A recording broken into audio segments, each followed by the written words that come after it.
एक मूक बधिर माँ, 2 पांव से दिव्यांग पिता और उनका इकलौता सहारा बेटा प्रहलाद झा। 3 फरवरी को कुछ लोग बाइक से आते हैं और जबरन उठाकर ले जाते हैं। अगले दिन सुबह खेत में लाश मिलती है और शरीर के जख्म बताते हैं कि करंट लगाकर उसकी हत्या की गई। उसके बाद सबको खेत में फेंक दिया गया। लेकिन पुलिस ने क्या किया? पुलिस ने अपनी एफआईआर में अपहरण की धारा तक नहीं जोड़ी। खाना पूर्ति की और हत्या के एक आरोपी जन वितरण प्रणाली के डीलर राम भरोस को पकड़ा। बाकी 3 आरोपी फरार हैं क्योंकि पुलिस चाहती है।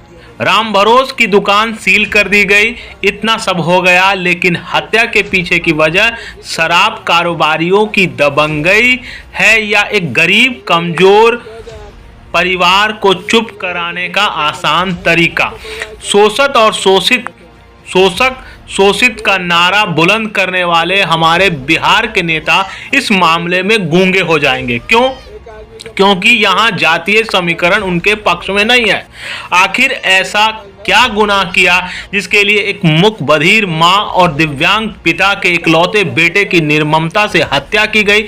बेनीपट्टी थाना क्षेत्र के बसेड़ वार्ड संख्या 11 के प्रहलाद कुमार झा की हत्या जिस तरह से की गई उसने सबको झकझोर दिया। साथ ही कई सवाल, क्या राज्य की सरकार जंगल राज लाने के लिए प्रतिबद्ध हो चुकी है? जिस तरह से शराब या नशे से संगठित और असंगठित कारोबार ने बिहार को अपनी चपेट में ले लिया है, उससे भी बड़ी बात क्या है? बिहार पुलिस जांच देखकर नरमी या सख्ती करती है? ये प्रश्न उठना लाजमी है। हत्याकांड के मुख्य आरोपी चंदपुरा पट्टी बसेड़ के राम भरोस राम को पुलिस ने मोबाइल लोकेशन के आधार पर जैसे सीतामढ़ी से गिरफ्तार कर लिया, क्या बाकी के 3 आरोपियों को गिरफ्तार नहीं कर सकती थी?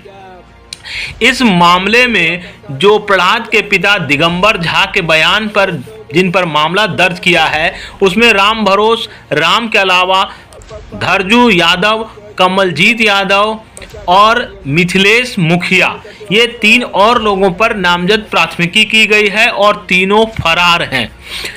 अब अलग अलग संगठन के लोग अपने स्तर से प्रहलाद के घर जाकर के उनकी मदद करने की कोशिश कर रहे हैं, लेकिन सरकारी नुमाइंदे जो शोषण का बकवास फैला करके लोगों को लड़वाने का काम करते हैं, आज उन्हें प्रहलाद झा की मां और उनके पिता की तकलीफ नहीं दिख रही है। उनके लिए मदद की कोई गुंजाइश नहीं दिख रही है। क्यों? क्योंकि वो उनके जातीय समीकरण में फिट नहीं बैठते हैं।